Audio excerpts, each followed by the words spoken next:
যে গাড়ির আওয়াজ এতদিন পেয়েছি, এখানে আমি অনেক মানুষকে ডিস্টার্ব করছি, সত্যিই কি ওখানে ছিলেন না আসা যাওয়া করতেন? এটা তো বলা আমার পক্ষে মুশকিল। দেখো, এ তো আমরা সিঙ্গুরের ধর্নার তো অনেক গল্প শুনেছি, ওই দীপক ঘোষের বইয়েও পড়েছি যে আপনারা বলুন, আপনাদের রায় মাথা পেতে নেব, অভিষেক যে প্রস্তাব দিয়েছে সেটা মেনে আমরা কি ধর্না তুলে নেব। তো উনি প্রশ্ন করলেন, তারপর উত্তরের অপেক্ষায় না থেকে নিজেই বললেন আমি কৃতজ্ঞ, আপনাদের যা আদেশ বা আপনাদের উপদেশ আমি মাথা পেতে নিলাম, আমি ধর্ণা তুলে নিলাম। এটা যে অত্যন্ত সস্তা একটা যাত্রাপালা করলেন, সেটা ওনার থেকে ভালো কেউ বোঝে না। এই যে ধর্ণা, মানে ওনার এখন অবস্থা যে কাউকে, কোনো ভাইকে বলছেন বা দুধেল গাইদের যে আমাকে একটু তুলে ধর না, আমি তো একটু উঠে বসি, কারণ যেখানে বসেছেন উনি জানেন ওখান থেকে কোনো কিছুই ওনার পাওয়ার সম্ভাবনা নেই। এবার প্রাক্তন মুখ্যমন্ত্রী হিসাবে ওনাকে অনেক ধর্নায় বসতে হবে, এবং তখন আর এই সমস্ত যাত্রাপালা করলে চলবে না। আর আঁকা এগুলো এবার মিউজিয়ামে স্থান পাবে, কারণ ওনার আঁকার উপর কালকে আমি আঁকাটা দেখলাম, তাতে শুনলাম নাকি যারা এসআইআর এর কারণে মারা গেছেন তাদের স্মৃতির উদ্দেশ্যে বা হোয়াট এভার, এটা নিয়ে রীতিমতো রিসার্চ করা যায় যে উনি কি বলতে চেয়েছেন। এগুলো কিছুই না। দেখো, হিটলারেরও শুনেছি আমি যে ইতিহাস বলছে হিটলার বহু ছবি আঁকতেন এবং হিটলারের ছবির অর্থ কেউ খুঁজে পেতেন না। দীপাঞ্জন চক্রবর্তী বলছেন? হ্যাঁ, বলছি। স্যার, এই প্রথম মমতা বন্দ্যোপাধ্যায় নিজে নিজেই ধর্ণা প্রত্যাহার করে নিলেন, বললেন আমাদের জয় হয়ে গেছে, আমরা এবার আদালতের দিকে তাকিয়ে থাকবো। তারা নিজে থেকে এই প্রথম পদক্ষেপ নিলেন। হ্যাঁ, মানে নিজের থেকে পদক্ষেপ কি, ও তো মমতা বন্দ্যোপাধ্যায় তো সে দেখলাম তো, উনি তো জনগণকে বললেন যে আপনারা বলুন, আপনাদের রায় মাথা পেতে নেব, অভিষেক যে প্রস্তাব দিয়েছে সেটা মেনে আমরা কি ধর্ণা তুলে নেব। তো উনি প্রশ্ন করলেন, তারপর উত্তরের অপেক্ষায় না থেকে নিজেই বললেন আমি কৃতজ্ঞ, আপনাদের যা আদেশ বা আপনাদের উপদেশ আমি মাথা পেতে নিলাম, আমি ধর্ণা তুলে নিলাম। এটা যে অত্যন্ত সস্তা একটা যাত্রাপালা করলেন, সেটা ওনার থেকে ভালো কেউ বোঝে না।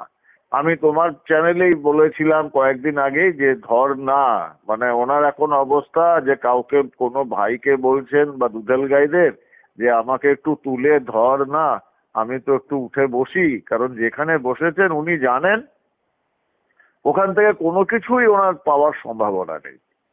এটা সমস্ত ভালো, মানে সম্যকভাবে বুঝে গেছেন। তো এখন এই সমস্ত নাটকগুলো করছেন, স্যার, উনি আপনার এটাও কি বুঝে মনে গেছেন। হয় ধর্মতলার ওই ঘরে কি মুখ্যমন্ত্রী ছিলেন? উনি যেমন বলছিলেন যে গাড়ির আওয়াজ এতদিন পেয়েছি, এখানে আমি অনেক মানুষকে ডিস্টার্ব করছি, সত্যিই কি ওখানে ছিলেন না আসা যাওয়া করতেন? এটা তো বলা আমার পক্ষে মুশকিল। দেখো, এ তো আমরা সিঙ্গুরের ধর্নার তো অনেক গল্প শুনেছি, ওই দীপক ঘোষের বইয়েও পড়েছি। এখন এটা বলা খুবই মুশকিল, কারণ আমি তো ব্যক্তিগতভাবে ছিলাম না। কারণ তো যেভাবে সে, পর্দাগুলো পড়ে যাচ্ছিল স্যার, পর্দা পড়ে যাচ্ছিল যাত্রাপালার মতো, আপনি নিশ্চয়ই দেখেছেন, একটা ভিডিও ভাইরাল হয়েছে পর্দা। হ্যাঁ হ্যাঁ হ্যাঁ, আমরা তো সংবাদ মাধ্যমে চ্যানেলেও দেখেছি যে যেরকম যেটাকে কার্টেন বলা হয়, মানে মানে নাটকে বা এই যাত্রা যেটা পর্দা পড়ে, যাত্রাটা তো আর পর্দা পড়তো না, নাটকে সেই ওরকম ভাবে পর্দা পড়ছে। তো উনি নাটুকে মুখ্যমন্ত্রী করে নিন। একটা খুব বিখ্যাত গান আছে জানো তো, হেসে নাও দুদিন বই তো নয়। উনিও একটু নাটক করে নিন দুদিন, তো এরপর তো শেষ। এবার প্রাক্তন মুখ্যমন্ত্রী হিসাবে ওনাকে অনেক ধর্নায় বসতে হবে, এবং তখন আর এই সমস্ত যাত্রাপালা করলে চলবে না। আশা করব পশ্চিমবঙ্গের গণতন্ত্রের জন্য উনি একজন ভালো বিরোধী নেত্রী হিসাবে কাজ করবেন, অনেকবার ধর্নায় বসবেন, তখন না হয় স্যান্ডউইচ চকলেট এগুলো খেলেন। স্যার, এখন আঁকা, আর ওনার কালকের সময় নেই। আঁকাটা ভাইরাল হয়েছে রীতিমতো, আপনি দেখেছেন?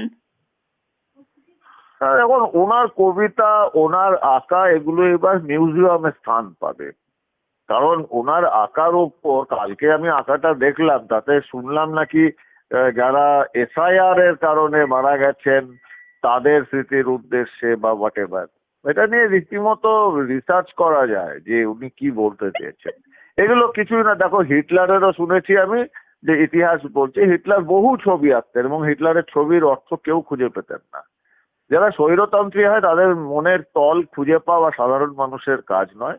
উনি কোন মানসিক বিকৃতি থেকে এইসব ছবি এঁকেছেন ওটা উনিই বলতে পারবেন। তারপর দলের কর্মী কার্যত তাকে দলের যিনি বিধায়িকা সেই মঞ্জু বসু, তার ভিডিও ভাইরাল হয়েছে, তাকে সামনে আসতে দিচ্ছেন না, মানে রীতিমতো রেগে রিয়াক্ট করছেন মমতা বন্দ্যোপাধ্যায়।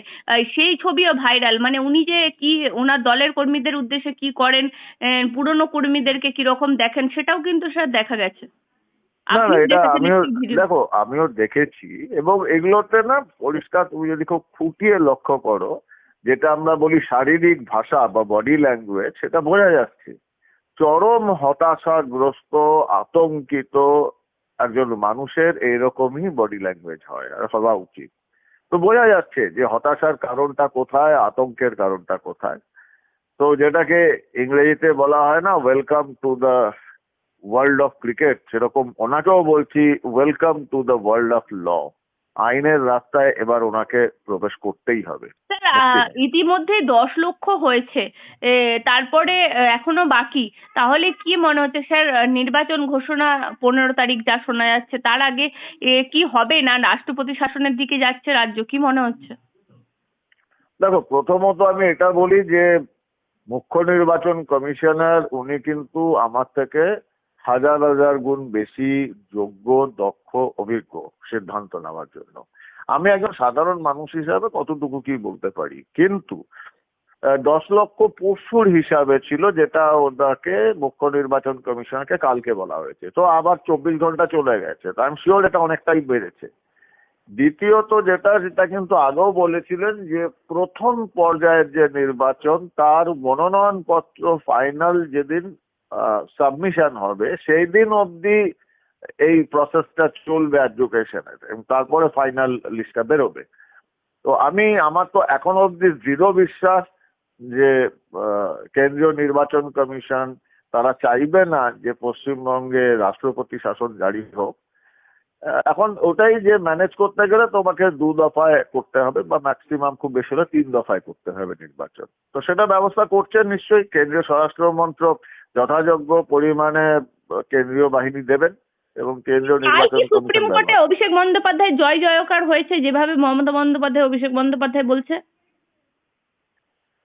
এখন মানে অশিক্ষিত লোকজন যদি বলে নিজেদের জয় ওটা, কালকে তো সুপ্রিম কোর্টে এই তৃণমূল এবং তাদের আইনজীবীদের আইনি থাপ্পড় মেরেছেন। মহামান্য প্রধান বিচারপতি উনি অত্যন্ত ঠান্ডা মাথার মানুষ বলে জানতাম, এতদিন জেনে এসেছি। উনি যেরকম ভাবে বিরক্ত হয়েছেন এবং প্রকাশ্যে বিরক্তি প্রকাশ করেছেন নিজের চেয়ারে বসে, এবং তারপর তো দেখলাম যে ওই যে আপনি অ্যাপিল গুলো করা হয়েছিল সেগুলোকে নিয়ে মানে কেউ দায় নিচ্ছে না। মেনকা গুরুস্বামী বলছে আমি অ্যাপিল করিনি, কল্যাণ ব্যানার্জি বলছে আমি করিনি, তারপর তো দেখা গেল যে দোলা সেন করেছে।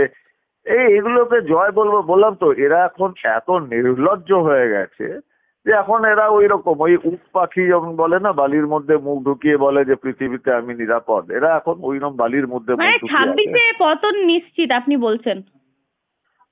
আমি আবার বলছি 26-এ কেন্দ্রীয় নির্বাচন কমিশন যথাযোগ্য পদক্ষেপ না নিলেও, কেন্দ্রীয় বাহিনী না আসলেও, কিছুই না হলেও 26-এ তৃণমূল ধুয়ে মুছে সাফ হয়ে যাবে। বিজেপি আসছেই, আর বিজেপির নেতৃত্বে বাংলায় পরিবর্তন আসছেই, কেউ ঠেকিয়ে রাখতে পারবে না। স্যার, আপনাকে অসংখ্য ধন্যবাদ আমাদেরকে এতক্ষণ সময় দেওয়ার জন্য। নমস্কার।